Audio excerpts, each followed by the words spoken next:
Hello, my friend, and welcome to Wisdom Trek. I am Guthrie Chamberlain, your guide to wisdom and creating a living legacy. Thank you for joining us for our 5-day-per-week Wisdom and Legacy Building podcast. This is day 554 of our trek, and we are hiking a series of trails called The Tools in Gramps Backpack. Each Monday, for a total of 20 weeks, we will explore a different tool that is needed to equip parents and grandparents to train their children and grandchildren to be successful on their trek of life. If you don't have children or grandchildren of your own, use these tools to train others that you do influence. Today is the 9th tool in Gramps' backpack, and it is faith. We are broadcasting from our studio at the Big House in Marietta, Ohio. Life at times can be very uncertain. The economy rises and falls. The political environment is always changing. Marriages and families struggle. And most of the media outlets spew negative propaganda on the right and the left in their 24/7 news cycles. That is why it is so important for us to have a strong foundation and belief system that we can teach our children, our grandchildren, and everyone that we impact. One of the most valuable tools of our backpack is the tool of faith. Faith is an indispensable tool that should be found in your backpack. But what is faith, and how do we use it in our lives? The Bible describes faith in this way in Hebrews chapter 11, verse 1. Faith shows the reality of what we hope for. It is the evidence of things that we cannot see. This helps us to grasp the concept of faith, but how do we apply it in our lives? Every life, including yours, is a series of successes and failures, celebrations and disappointments, joys and sorrows. With a strong belief system and foundation for life, you can come to realize that every step of your way, through every triumph and tragedy, God stands by your side and strengthens you. That is, if your faith is in Him. Jesus taught His disciples that if you had faith, that you could move mountains. And you can too, even if it is one stone at a time. An example of faith is found in Matthew chapter 9, verse 22, where a suffering woman believed that she could be healed by merely touching the hem of Jesus' cloak. This is what the verse says.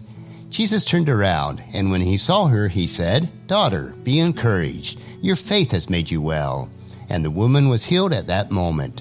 The message to Christ followers of every generation is clear. We must live by faith today and every day. When you place your faith, your trust, and indeed your very lives into the hands of Jesus Christ, you will be amazed at the marvelous work that He can do with you and through you. But faith is like a muscle. It can be strengthened through use. Some of the faith exercises that we need to put in place are praise, worship, Bible study, and prayer. We must have the faith to trust that God desires the best for us so that we can best reflect His image. This does not mean that we will be without pain, sorrow, and disappointment. Even James, the half-brother of Jesus, understood this when he wrote in his letter, James chapter 1, verse 2 through 4. Dear brothers and sisters, when troubles of any kind come your way, consider it an opportunity for great joy. For you know that when your faith is tested, your endurance has a chance to grow. So let it grow. For when your endurance is fully developed, you will be perfect and complete, needing nothing. As you grow in faith, you will come to realize that with God all things are possible, and He stands ready to open a world of possibilities to you. The way that you please God is through your growing faith, as He tells us in Hebrews chapter 11, verse 6. And it is impossible to please God without faith. Anyone who comes to Him must believe that God exists and that He rewards those who sincerely seek Him. Your faith should not be changed based on your current circumstances or moods, but be firmly rooted in God as your foundation. C.S. Lewis put it this way: faith is the art of holding on to the things that your reason has once accepted, in spite of your changing moods, for moods will change. That is why faith is a necessary virtue.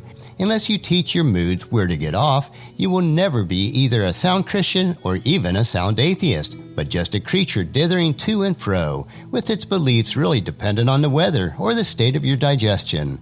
Consequently, one must train the habit of faith. And that's some sound advice from C.S. Lewis.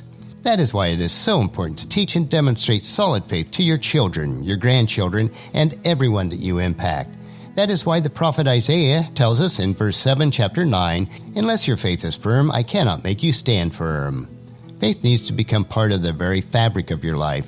You must come to the point where you can say, "I do not merely want to possess faith, I want a faith that possesses me." You can grow in your faith as you exercise it and as it becomes a habit in your life.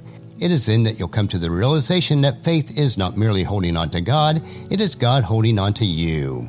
And with these thoughts in mind, we will conclude our trek for today and close Gramps' backpack. But before I do, I will pass the tool of faith on to you. Once you have this tool in your backpack, it is up to you to choose to grow in faith, to demonstrate a strong faith, and to teach faith to others in word and deed. When you possess this kind of faith, regardless of your circumstances, you will have a life that is both rich and satisfying. Teach this faith to your children, your grandchildren, and everyone that you impact. Next Monday, we will investigate the 10th tool in Gramps' backpack, which is patience. On tomorrow's trek, though, we will explore another wisdom quote. This 3-minute wisdom supplement will assist you in becoming healthy, wealthy, and wise each day. Thank you for joining me on this trek that we call life. Encourage your family and friends to join us and to come along with us tomorrow for another day of Wisdom Trek, creating a legacy. If you'd like to listen to any of the past daily treks or read the daily journal, they are available at wisdom-trek.com. And thank you so much for allowing me to be your guide, your mentor, but most importantly, I am your friend as I serve you through the Wisdom Trek podcast and journal. And as we take this trek of life together, let us always live abundantly, love unconditionally, listen intentionally, learn continuously, let to others generously, lead with integrity, and then leave a living legacy each day.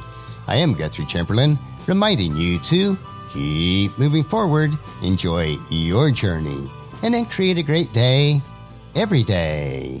See you tomorrow.